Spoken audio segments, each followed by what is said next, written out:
You're pushing 40 and still single, my aunt said at the table. Maybe lower your standards. Everyone went quiet. I picked up my glass and replied calmly, I didn't lower them, that's why I'm happy. My sister nearly dropped her drink. You're pushing 40 and still single, my Aunt Carol said across the dinner table. Maybe lower your standards. The room went quiet. My sister Jenna froze with her glass halfway to her mouth. My mom suddenly became very interested in the mashed potatoes. I picked up my glass of wine. I didn't lower them, I said. That's why I'm happy. Jenna nearly dropped her drink. Nobody expected that answer. In my family I was the quiet one. The one they constantly felt sorry for. The one who supposedly went home alone every night to a silent apartment and a microwave dinner. They had no idea how wrong they were. The funny part is that I had planned to keep my secret forever. Not because I was ashamed. Because I knew exactly how my family worked. Everything in our family was a competition disguised as concern. If someone bought a house, someone else suddenly had a bigger one. If someone got a promotion, another cousin would mention their better job 5 minutes later. Compliments always came with a small insult attached. And relationships were the biggest competition of all. My Aunt Carol loved reminding everyone that she had been married for 35 years. She mentioned it at birthdays, graduations, funerals, and apparently random Tuesday dinners. My sister Jenna had married young and treated it like an Olympic medal. Which is why I never told them about Daniel. Daniel had been in my life for almost 2 years. 2 quiet, peaceful years that nobody in my family knew about. We met in the most boring way possible. A mutual friend's birthday dinner where neither of us knew anyone else. We spent half the evening talking about bad movies and terrible first dates. By the end of the night we were laughing like we had known each other for years. No drama. No games. No weird jealousy. Just calm. It was the healthiest relationship I had ever had. And I protected it the way people protect fragile things. By keeping it far away from my family. The problem was that my Aunt Carol had always believed my life was a tragedy. He loved reminding people. Olivia just hasn't met the right man yet, she would say loudly at gatherings. Or worse. Maybe Olivia is just too picky. That night she leaned back in her chair and crossed her arms. Well, she said. If you're so happy, maybe you should explain what that means. My cousin Mark laughed awkwardly. Carol, leave her alone. But my aunt wasn't done. You can't just say something like that and expect us to believe it, she continued. You live alone, Olivia. We all know that. I looked around the table. 8 faces staring at me like they were waiting for a confession. For a second I considered lying again. I had done it before. But something about the way Carol smiled at me pushed a button I didn't even know I had. So I set my glass down. I'm not single. The room went completely silent. Jenna blinked. What? I've been seeing someone, I said. For how long? My mom asked slowly. Almost 2 years. My Aunt Carol actually laughed. 2 years? And none of us have heard about him. No. Why? I looked directly at her. Because I know this family. Nobody spoke. And for the first time in my life, my Aunt Carol didn't have a quick response. But Jenna leaned forward. So where is he? She asked. At home. Doing what? Waiting for me. Another pause. Then Carol smirked. Well, she said. If he's real, bring him to Thanksgiving. The entire table looked at me. I had spent 2 years carefully keeping Daniel away from this exact situation. But something in me decided that maybe it was time. So I nodded. All right, I said. You'll meet him. At the time I honestly believed it would just be an awkward dinner. I had no idea that Thanksgiving would end with shouting, accusations, and one moment that would completely change how I saw my family forever. Thanksgiving was 3 weeks away. The next morning I told Daniel what I had done. He was standing in my kitchen making coffee when I said it. I might have accidentally invited you to Thanksgiving with my family. He looked up. Accidentally. My aunt pushed me into it. He thought about it for a second. Is this the same aunt who asked if you were too picky last Christmas? Yes.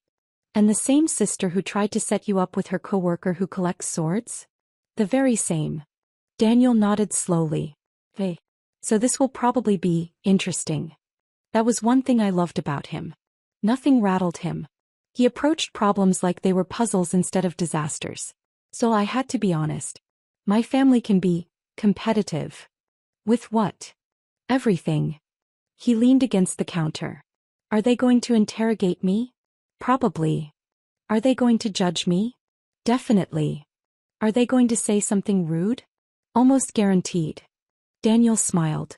Well, at least I know what I'm walking into. That calm confidence was exactly why I had kept him away from them. I didn't want their nonsense touching the peaceful world we had built. But now the invitation was out there. And my family was already curious. The group chat exploded the next day. Jenna started it. Jenna.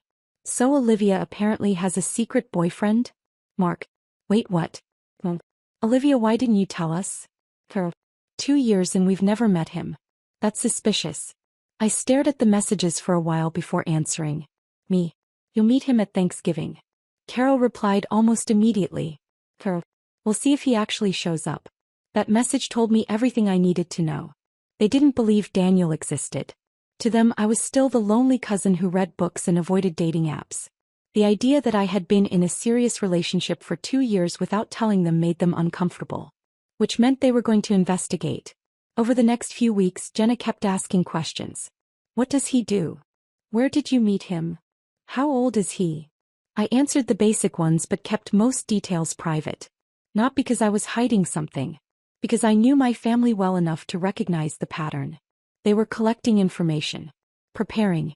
One night Daniel and I were sitting on the couch watching a terrible action movie when my phone buzzed again. Jenna. Just curious. Why hasn't he proposed yet? Daniel noticed my expression. What happened? My sister just asked why you haven't proposed. He laughed. Already? Apparently 2 years is a deadline. Daniel thought about that. Should I bring a ring just to scare them? That would actually start a war.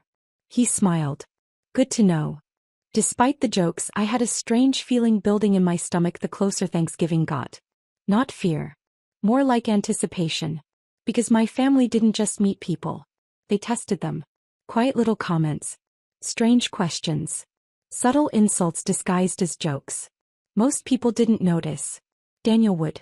And the truth was I didn't know how he would react when he finally saw the real version of the family I had spent my whole life navigating. Thanksgiving arrived faster than I expected. Daniel picked me up that afternoon. When he stepped out of the car, he was holding a pie box. Peace offering, he said. For them. No. For us. In case we need emotional support pie later. I laughed. You might be very glad you brought that. My parents' house was already full when we arrived.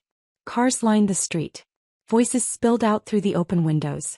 Daniel looked at the house. Last chance to run? Too late. We walked inside together. The moment we stepped into the living room, the conversation stopped. 8 people turned toward us at the same time. My Aunt Carol stood up first. She looked Daniel up and down slowly. Then she smiled. Well, she said. So he is real. At that moment, Daniel squeezed my hand slightly. And I realized something important. My family thought they were about to examine him. They had no idea that Daniel was quietly studying them too. The silence lasted about 3 seconds. Then my mom hurried over. Oh good, you made it, she said. You must be Daniel. Daniel nodded and handed her the pie box. I brought dessert. My mom looked surprised. In our family, people usually arrived empty-handed and then criticized the food that was already there. Well, that's nice, she said. From across the room, my Aunt Carol was still watching him like she was evaluating a used car. Jenna walked over next. So you're the mystery man, she said. Apparently. She circled him in a way that made me uncomfortable. You look normal. Daniel smiled politely. I get that a lot. Mark started laughing from the couch. We all moved into the dining room after that. The table was already crowded with food and my mom started assigning seats. Daniel ended up next to me. Unfortunately, that also placed him directly across from my Aunt Carol. I saw the moment she decided the evening had officially begun. So Daniel, she said while pouring herself wine. Olivia says you've been together 2 years. That's right. And in 2 years we've never met you. That's also true. Carol tilted her head. That's unusual. Daniel shrugged slightly. Olivia said her family gatherings were intense. Mark nearly choked on his drink. Jenna laughed. Intense is one word for it. Carol didn't like that answer. I could see it immediately. She switched tactics. So what do you do, Daniel? I work in engineering. What kind? Structural. Oh, Carol said, clearly unimpressed even though she probably didn't know what that meant. Then Jenna jumped in. Where did you two meet? Friend's birthday dinner. That's it, she said. That's usually how meeting people works. Mark laughed again. Jenna ignored him. And you've just been secretly dating my sister this whole time? Daniel looked at me briefly. It wasn't a secret to us. I kicked him lightly under the table. He was being polite, but I could tell he had already started noticing things. Carol leaned forward. So where do you live? About 20 minutes from Olivia. House or apartment? House. That got her attention. Oh really? Daniel nodded. I bought it a few years ago. Jenna exchanged a quick look with Carol. I recognized that look. They had moved from curiosity to comparison. Dinner continued, but the questions kept coming. How old are you? 39. So basically Olivia's age, Jenna said. Yes. And no kids? No. Never married? No. Carol sipped her wine. Well, that's interesting. Daniel waited. Why? He asked. Carol smiled. Most men your age have a past. Daniel didn't look offended. I have a past. I just don't bring it to Thanksgiving dinner. That made Mark laugh again. Carol didn't. The tension at the table slowly started building after that. Every answer Daniel gave was calm, simple, honest, which seemed to irritate my aunt more and more.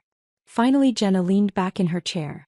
I'm surprised Olivia never told us about you. Daniel looked at her. You'd have to ask her. So she did. Right there at the table. Why didn't you tell us, Liv? Everyone looked at me again. I took a sip of wine.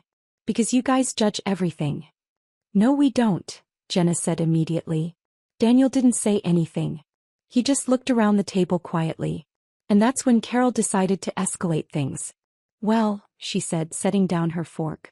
Let's be honest. We're just making sure Olivia didn't scare away another good man. The room froze. Daniel slowly looked up.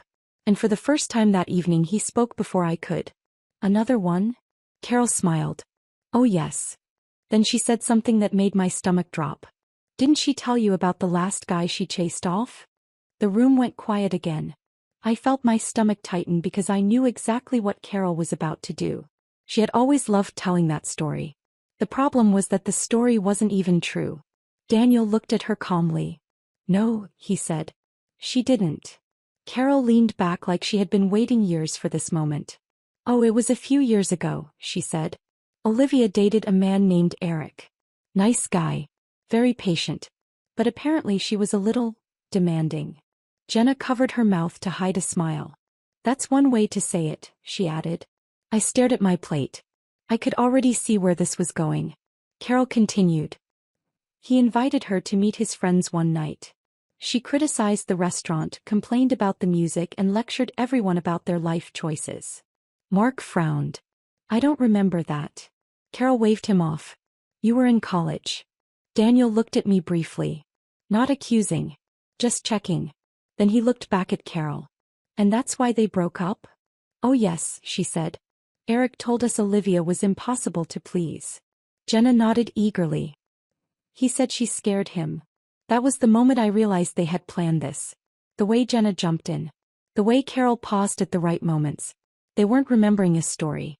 They were performing it. Daniel didn't react right away. He picked up his fork and finished chewing the bite he already had. Then he asked a simple question. Did Eric tell you that personally? Carol hesitated. Well, yes. Daniel nodded. Interesting. Something about the way he said that made Mark stop eating. Carol narrowed her eyes. What's interesting? Daniel placed his fork down. I'm just trying to understand the timeline. Carol crossed her arms. What timeline? Daniel looked around the table. You said this happened a few years ago. That's right. And Eric came to you directly to explain why they broke up. Yes. Daniel nodded again. Then he asked something that completely shifted the room. So how did he know you well enough to do that? Carol blinked. What do you mean? You said he invited Olivia to meet his friends, Daniel said. But somehow he was also comfortable calling you afterward to explain the breakup. Nobody spoke. Daniel continued calmly. That's unusual. Most people don't report relationship updates to their girlfriend's aunt. Mark started grinning. Jenna looked confused. Carol's expression hardened. Well, she said quickly, Eric was close with the family. Daniel tilted his head slightly. How close? Carol opened her mouth. But this time she didn't have an immediate answer. And for the first time that night I realized Daniel wasn't just defending me. He was quietly dismantling the entire story. And the worst part for my aunt was that he was doing it with simple questions she hadn't prepared for. Carol tried to recover quickly.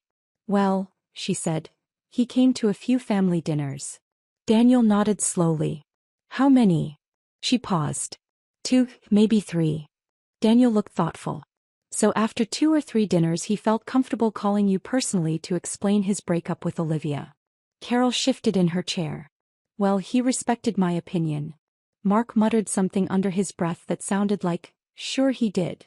Daniel glanced at him briefly, then back at Carol. Did Olivia know he called you? The question hung in the air. Carol hesitated again.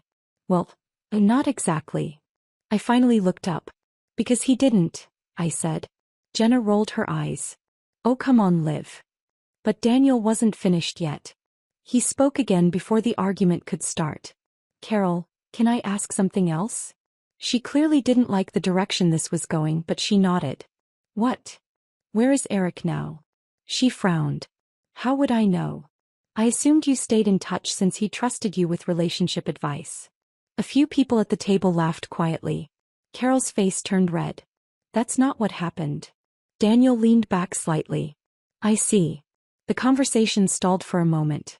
My mom tried to refill someone's glass just to break the tension. But Jenna suddenly jumped in again. Look, she said, the point is Olivia can be difficult sometimes. I turned toward her. Difficult? You know what I mean, she said. You've always had high standards. Daniel spoke again.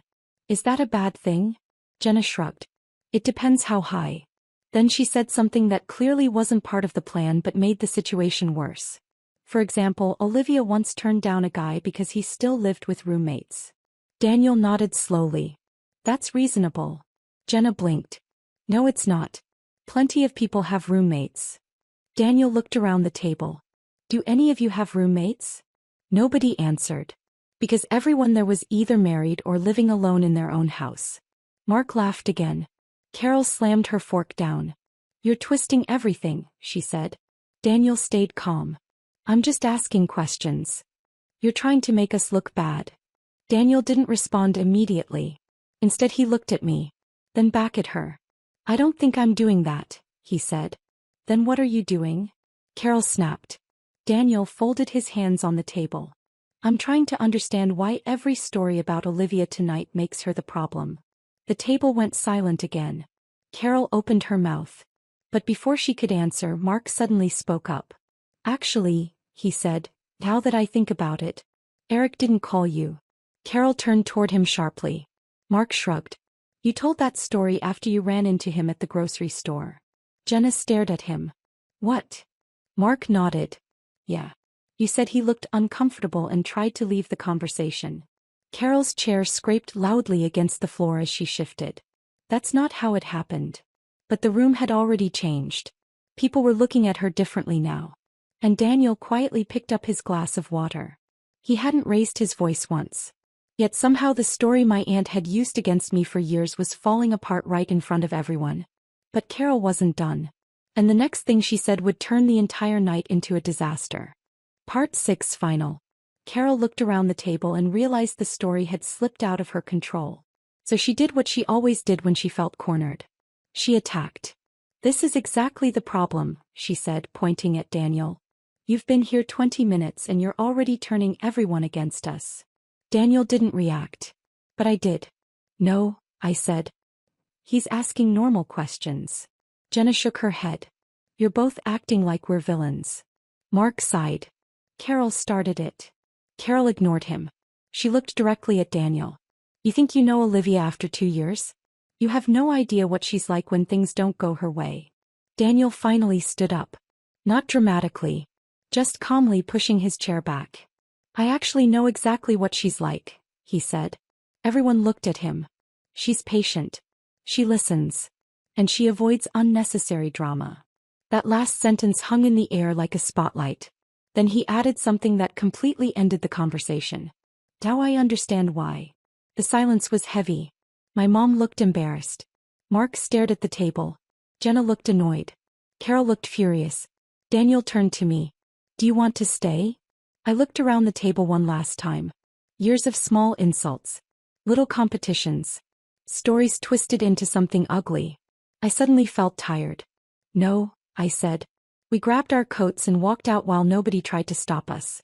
The moment we got into the car, Daniel looked at me. I'm sorry that got messy. It wasn't messy, I said. It was clear. 2 weeks later I stopped answering the family group chat. 3 months later I blocked it. Peace came faster than I expected. Now our Thanksgivings are quiet. Sometimes it's just the two of us, a small dinner and the same pie Daniel brought that night. And honestly, I've never been happier keeping my standards exactly where they are.